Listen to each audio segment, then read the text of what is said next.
All right, so where's the best place for me to start to change my behaviors and try to improve my life? Yeah, you actually start with the ABCs.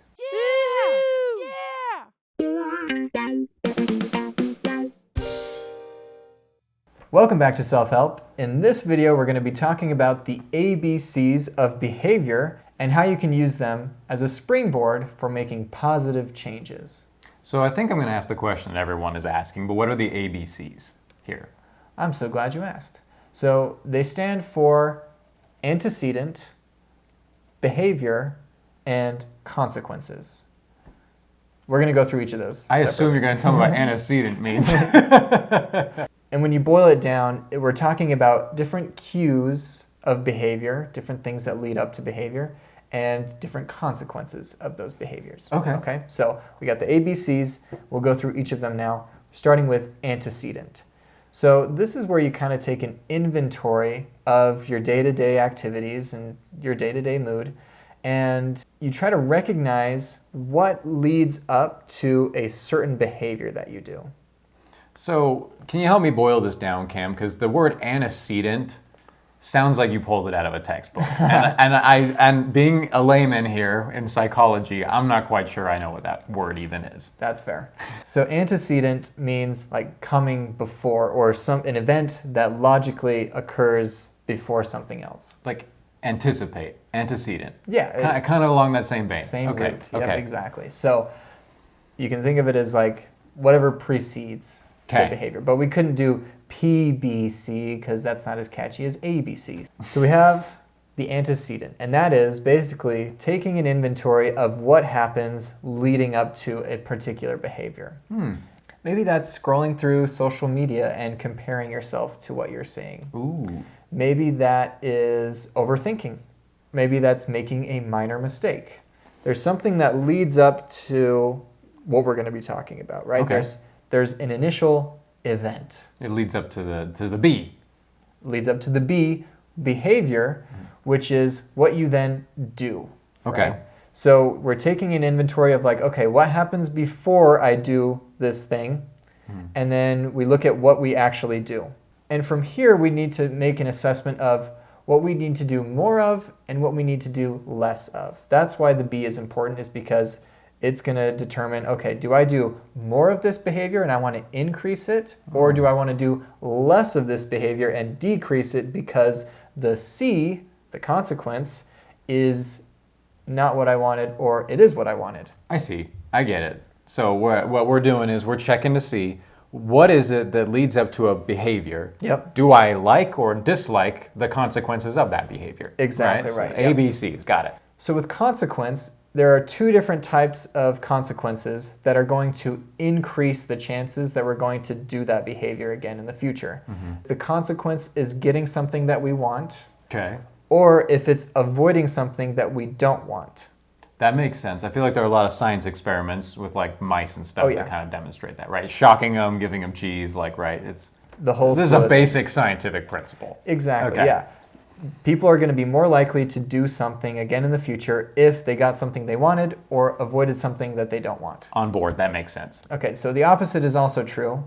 So behaviors are going to be decreased if it leads to something that you don't want or not getting something that you do want, Right. right? And so those are kind of the two different categories. Consequences that lead to more of that behavior and consequences that lead to less of that behavior. And so really you want to take an inventory of, okay, what led up to this specific behavior? What did I actually do? And then what was the consequence? And then in the future, am I going to want to do more of that, or am I going to want to do less of that? Right. So Right. it sounds like a lot of natural consequence would automatically guide our behaviors. So people probably have lots of behaviors they don't like already, right? Right. Okay. And the important thing is to consider both the short-term and the long-term consequences. You maybe feel anxious in a certain social situation, and so you withdraw, or you don't even participate in it. And that is going to make you feel probably pretty good and relieved in the short term. So that's a consequence, is short-term relief. But a long-term consequence might be, withdrawal or lack of connection with others or Right. poor interpersonal relationships, whatever it might be. And so really taking a broad view of, okay, this is the consequence in the short term and the long term. Right.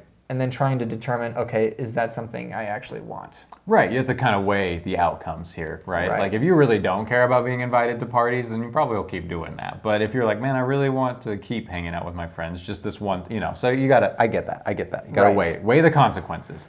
Right. And so really the best way to do this is to track or monitor these different things in your daily life, like the ABCs.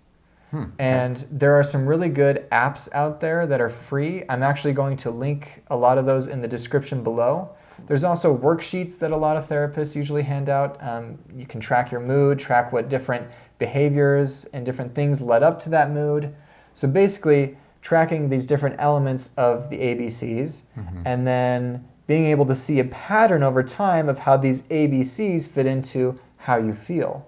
Okay. So that's why tracking and monitoring is important, because then you'll be able to take a wider view of what is going on and you'll see the patterns, and then you'll get a clear idea of like, okay, this is what I need to do more or less of. Right.